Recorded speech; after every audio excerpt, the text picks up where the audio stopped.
Hello, students, and welcome to the second lecture on particle physics. And what we have seen in the first lecture that electron, proton, and neutron they are not only the particles, but there are hundreds of particles which have been observed in the experiments, and therefore the idea that we had in mind about the particles starting from atom, that atom consists of nucleus and electron, and then nucleus is made up of proton and neutron. This was the story of in the beginning of 20th century. Then gradually we came across with the discovery of several other particles like muons, pions, neutrinos, kaons, lambda particle, and many, many others.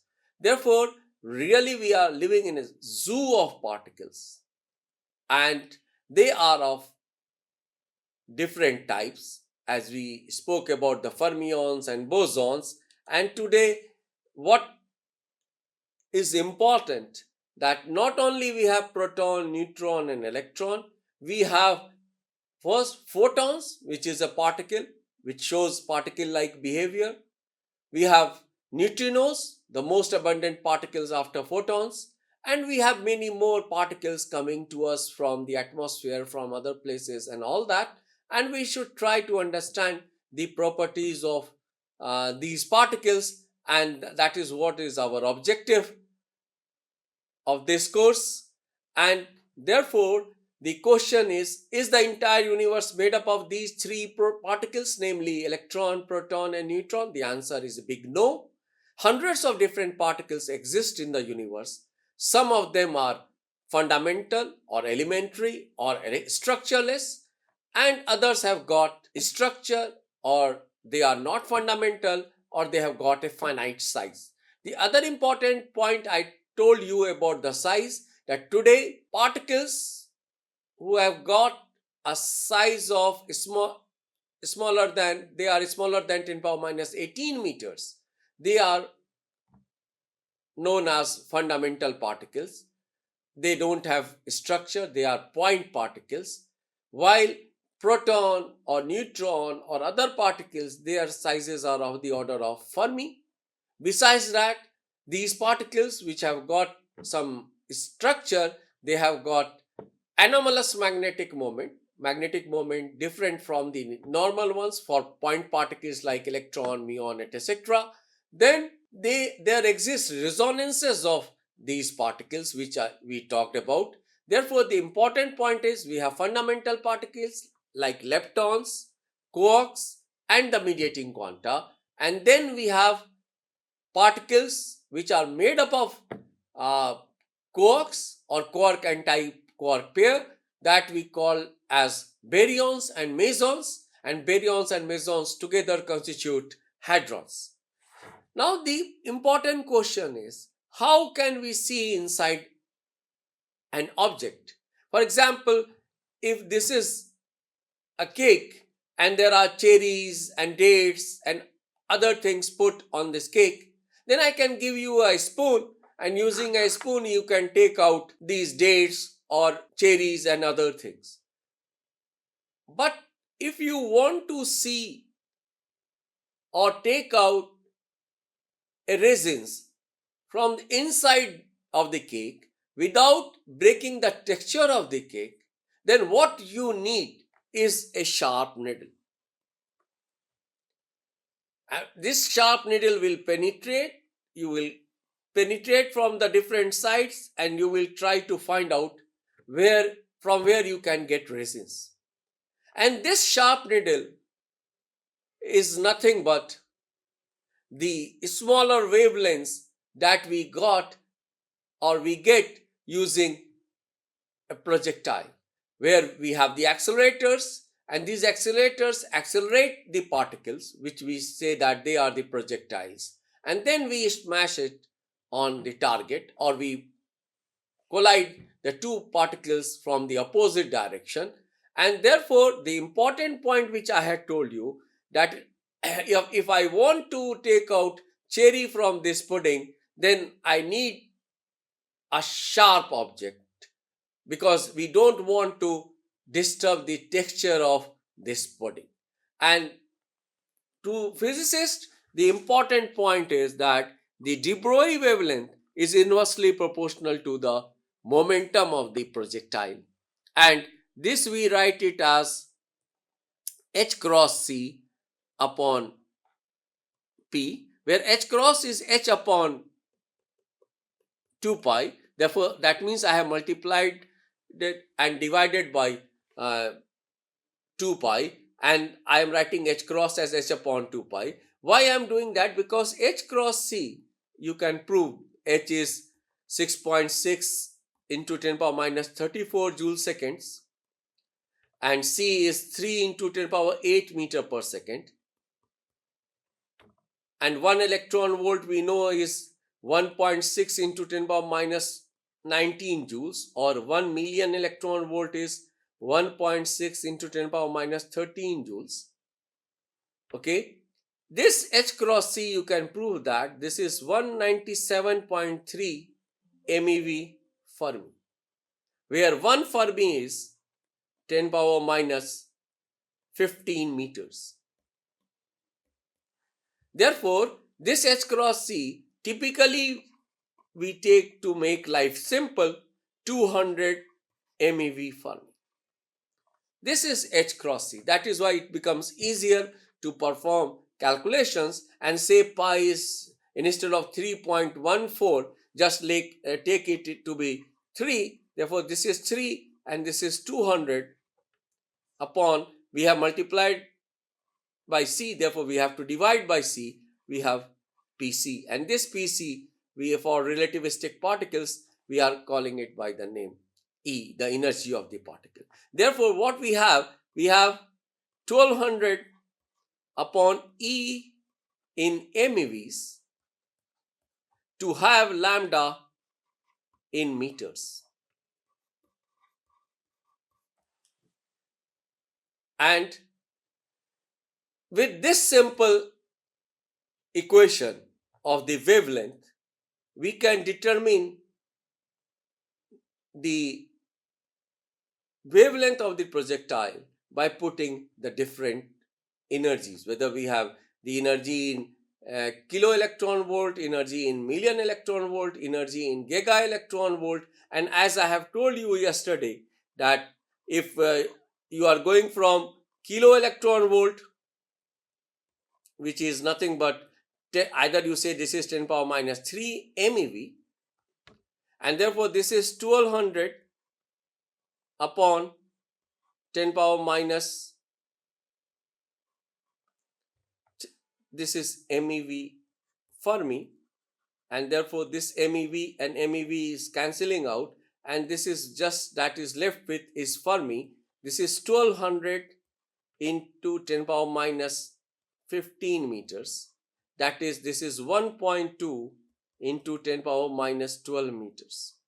Therefore, this is what we have for 1200 MeV Fermi upon energy in MeV. This is giving us 1200 into 10 power minus 15 meters, and that is equal to 1.2 into 10 power minus 12 meters. Therefore, what we have, if you talk about 1200 Fermi, and you are in the denominator, you have 10 power minus 3 MeV. Therefore, 10 power minus 3 here and 10 power minus 15 here.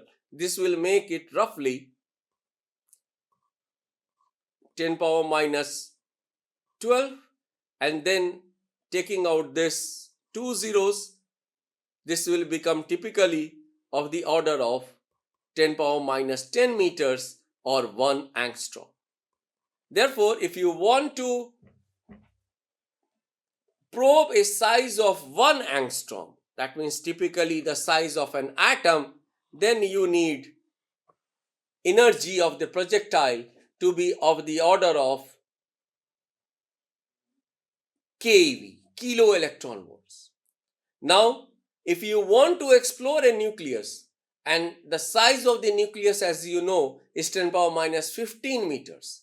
Therefore, you are going 5 orders of magnitude down in the wavelength. For that, you have to increase 5 orders of magnitude in energy, and that would imply if I have approximately giga electron volt of energy, which is 10 power 3 MeV or more than that, then we will be able to explore a size which is of the order of 10 power minus 15 meters.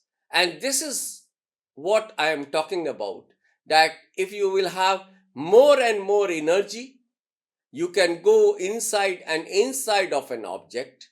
Therefore, with kilo electron volts, you are exploring the size of an atom.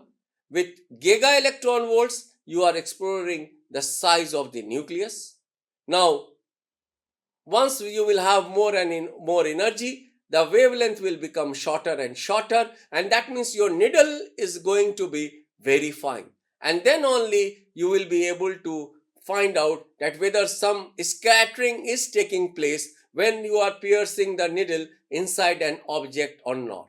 Therefore, the important point is that in particle physics, we basically depend upon the energies that we obtain from the accelerators. And in the last 120 years, we had started from the kilo electron volts to mega and giga electron volts. And in the last 10 years, with LHC, Large Hadron Collider, we are talking about energies of trillion electron volt. Therefore, this concept has to be kept in mind when we are talking about the energy of the projectile to see an object. Therefore, the important point is, if we want to see this object, our wavelength has to be of this order, and then say the lambda 1 is wavelength is required wavelength is lambda 1, required energy is corresponding to that is E1, and if I want to see this object, then the wavelength has to be smaller, and this is lambda 2 and energy E2. This lambda 1 is much smaller than lambda 2, while energy E1 is much large. Energy E1 is much smaller than, wait a second please, lambda 1 is, this is lambda 2, this is lambda 1, I'm sorry, where the wavelength is large, energy, that means, is low. Here energy is high.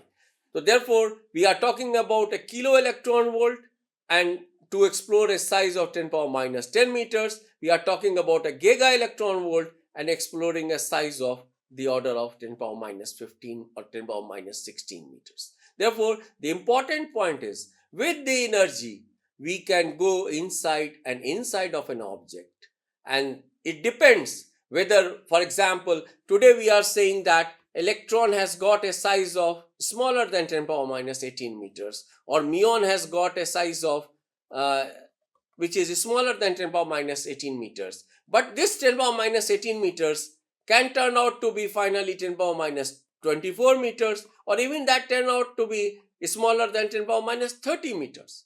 Now the important point is that if it turns out to be smaller than 10 power minus 30 meters, who is going to tell us? The answer will come from this guy, that this we have to increase by many orders of magnitude to explore an object which is up to the order of 10 power minus 30 meters. And even at that point, for example, in case of electron, if we don't find any scattering from the inside of an electron as we are penetrating that, the needle has become very sharp, then we will say that electron is still a point particle. But the point particles or structureless particles or in fundamental particles in today's concept comes from a standard model of particle physics, which tells us that leptons, quarks, and mediating quanta, they are fundamental entities. Okay, and there are 6 leptons, 6 anti-leptons, because if you have an electron, you must have a positron. If you have a mu minus, you must have a mu plus, or if you have a neutrino, there must be an anti-neutrino, or if you have an up quark, there must be a anti-up, or if you have a strange quark, there must be an anti-strange quark. There must be a if there is a top quark, then there must be an anti-top quark, and then we have mediating quanta. Therefore, the important point is, in the standard model of particle physics, which we follow, we say that leptons, which come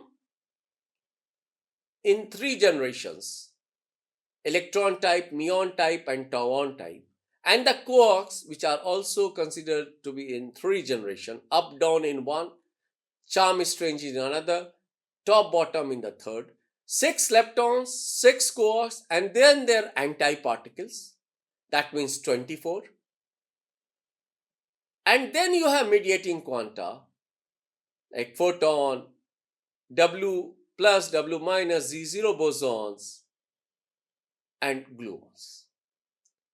Besides that, you have Higgs boson, which is the quanta of Higgs field, and a particle, whether that is an electron or a proton, gets mass through the interaction of the particle with the Higgs field. And for any interaction, you need a quanta of the particle, and quanta of Higgs field is the Higgs boson, which was discovered in 2012 in the ATLAS and CMS experiment at Large Hadron Collider in CERN.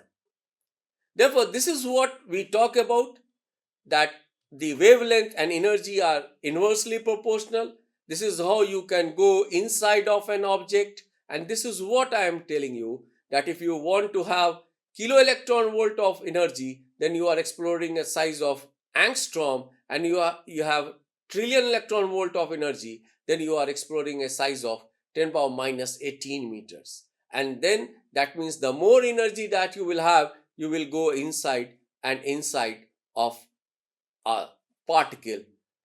Now let us go back to see that how this concept of particle came into existence, and we are going to start with John Dalton. If we start describing the scientific development to understand fundamental building blocks, then it was John Dalton who in the early 19th century first proposed that all matter is composed of indivisible particles called atoms. Therefore, in the 19th century, the early 19th century, atom was indivisible. Each element was thought to consist of unique atoms, and chemical reactions involved the rearrangement of these atoms. Dalton's atomic theory marked a pivotal moment in the identification of fundamental building blocks. As technology advanced, so did our ability to scrutinize matter at smaller scales. Then came the late 19th century and the experiment of J.J. Thomson, when he discovered the electron, which shattered the notion of indivisible atoms. This subatomic particle became a new fundamental building block, leading to the development of the plum pudding model of the atom, where Thomson proposed that it is something like the pudding which I showed you, that pudding is there and resins are also there. Those resins are nothing but the electrons. Then we know that that failed. Then came in the beginning of 20th century the famous experiment of Rutherford, that is known by the name Rutherford's alpha particle scattering experiment on the gold foil. And there he found out that when you bombard alpha particles on the gold foil, most of the alpha particles, they go unhindered, because this is what was the picture. Most of the alpha particles, they go unhindered. There is no change in its direction, but some of them change their direction, and a few of them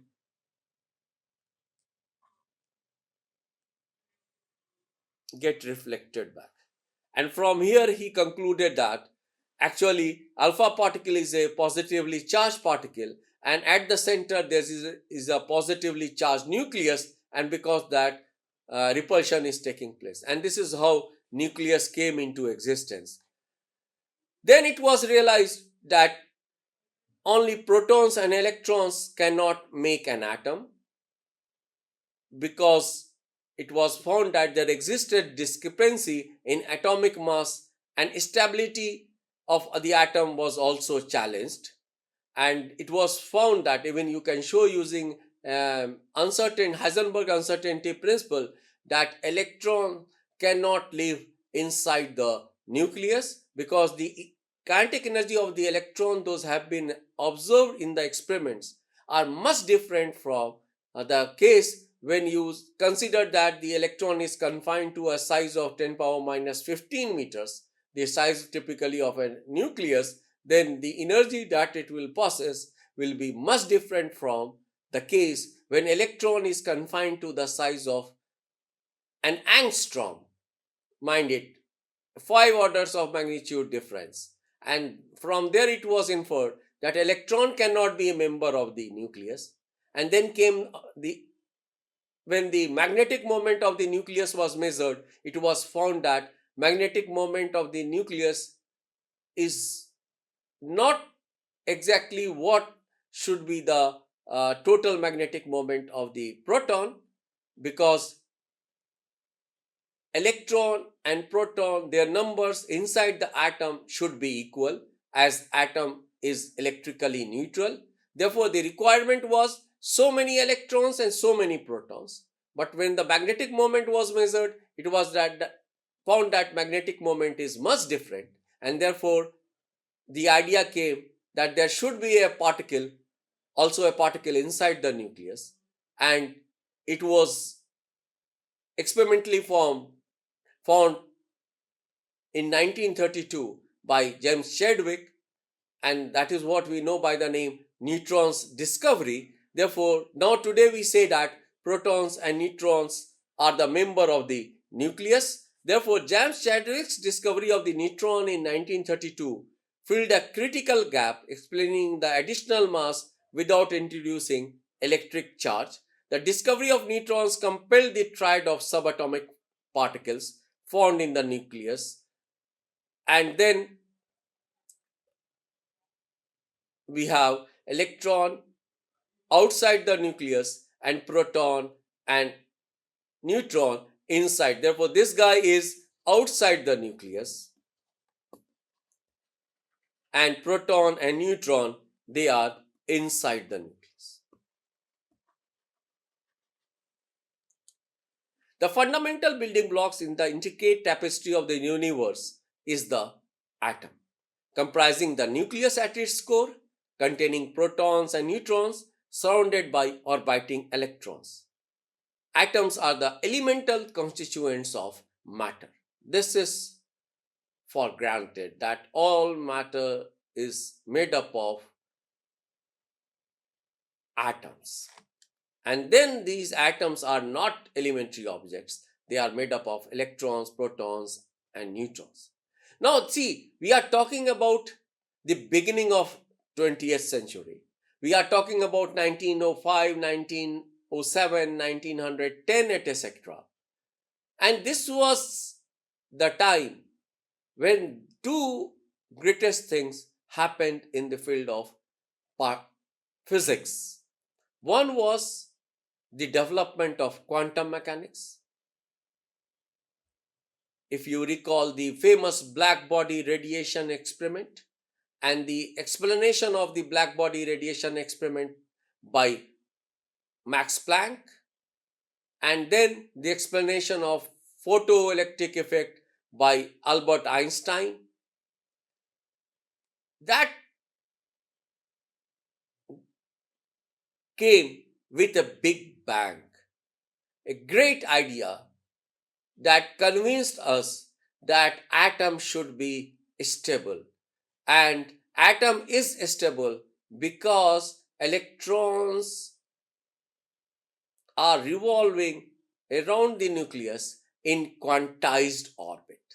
Therefore the quantization of angular momentum of the electron, if you recall from the class 11 physics book, the angular momentum of the electron is quantized. It cannot take any value. And from here, the radius of the orbit of the electron and the energy of the electron in the nth orbit, they were calculated.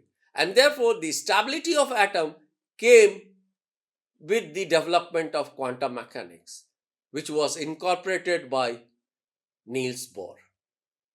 And Bohr theory gave really the concept that atoms are stable, and if they are stable because electrons are moving in quantized orbit, and if we any energy cannot be taken by the electron, only a definite multiple of h cross those energies are allowed. And this was the important concept which really gave a big thrust to the physics community. And this then came the photoelectric effect, where it was proposed by Albert Einstein that one can understand photoelectric effect if the radiations are falling on the metal plate and electrons are not getting delayed in coming out, while classically it was required because there should be energy distribution, and when the sufficient energy will be accumulated on the plate, then only electrons will come out. This coming out of an electron was an instant process. Furthermore, classically, the more luminosity that you will have for the incoming radiation, there will be more emission of electron. This was never found. It was found that it depends upon the threshold energy. If the photons have threshold energy greater than the to knock out the electrons which are locked inside the atom, then only the electrons will come out. And that we know by in the literature by the name work function. Therefore, he came out with the idea that energy that you have to supply should be h nu naught, which should be the which is known by the name work function, and then the energy will be taken by the electron as the kinetic energy. Now, the more you will have photons of this energy, the more electrons will come out. Therefore, it will not depend upon the luminosity. It will depend upon the minimum energy that is required first to knock out the electron, and then the electrons will be given the kinetic energy. And this photon played a pivotal role in the quantum description of electromagnetic interactions. As we know that the quantum physics to describe the interaction of charged particles with the photons is nothing but quantum electrodynamics, which is a field theory which talks about the interaction of charged particles with photons, and photons are the quanta of electromagnetic interactions. Therefore, with this concept of quantum mechanics, really a great thrust to the field of in the field of physics came. And then we had the Compton effect, which talked about the scattering of photon with an electron, that if you have a photon coming out, an electron is there, then electron is, if at rest, then it starts moving, and then photon loses its energy and its wavelength increases, and this angle is theta. Then the change in wavelength of the final minus initial electron is h upon m naught c, where m naught is the rest mass of the electron, 1 minus cosine theta. This was the basic concept which talked about the scattering of photon with an electron. And when you are talking about the scattering of photon with an electron, that means you are treating photons to be particles and not the waves. Therefore, with Compton effect, the idea that photons are particles also came. And then we know that with light we can perform interference experiment, diffraction experiment, etc. And similarly, later it was realized that with electrons, with neutrons, you can have diffraction pattern. And that means electrons and neutrons, they depict wave behavior also, and thus the idea came of wave particle duality, that every object has particle nature as well as wave nature. If the particles are massive, then the wavelength is very small, and we have seen that lambda is equal to h upon p, and p contains the mass of the particle. Now, if mass is more, then the wavelength becomes very small, and therefore, to see any pattern, the particle has to cross this slit, and the wavelength should be of the order of the size of the slit. The wavelength is so small for massive particles that you can never have a slit through which a particle will pass, and therefore for you or for a banana or for anything else which are massive, one cannot see the wave property. But what wave particle duality tells us, that all fellows have particle nature as well as wave nature. We are able to see the wave nature of microscopic systems like electrons, protons, neutrons, and other particles, while for massive particles we are unable to see. Therefore, depending upon the experimental conditions, these entities can display behaviors such as interference and diffraction, which are typical properties of waves, or localized impacts, typical property of associated with particles, challenging classical notions of distinct particles or wave nature. Therefore, the wave particle duality was really a great boon to understand neutron and electron diffraction phenomena. Then it was Paul Dirac who in 1928 gave the concept of antiparticles. Because if you know this well-known equation of Einstein, E square is equal to P square C square plus M naught square C4, then E is plus minus of this quantity. It has positive solution as well as negative solution. Positive solution was taken for the energy of the electron. For the negative solution, there was problem. You cannot throw it into the dustbin. And therefore, to take that into account, Einstein coined the word antiparticle. And he said that besides particles, we have antiparticles also. Therefore, besides electrons, we have positrons also. Besides proton, we have antiproton also. And the difference between particle and antiparticle is that their internal quantum numbers like lepton number or baryon number or charge, they are different. But for example, we talk about their spin. Spin of particle is the same as the spin of antiparticle. Mass of the particle is the same as the mass of the antiparticle. Lifetime of the particle is the same as the lifetime of the antiparticle. And these antiparticles were discovered for the first time by Anderson in 1932 using cloud chamber experiments, and it was a confirmation of the fact that really we have antiparticles in the nature. But mind it, we are living in a matter dominated universe.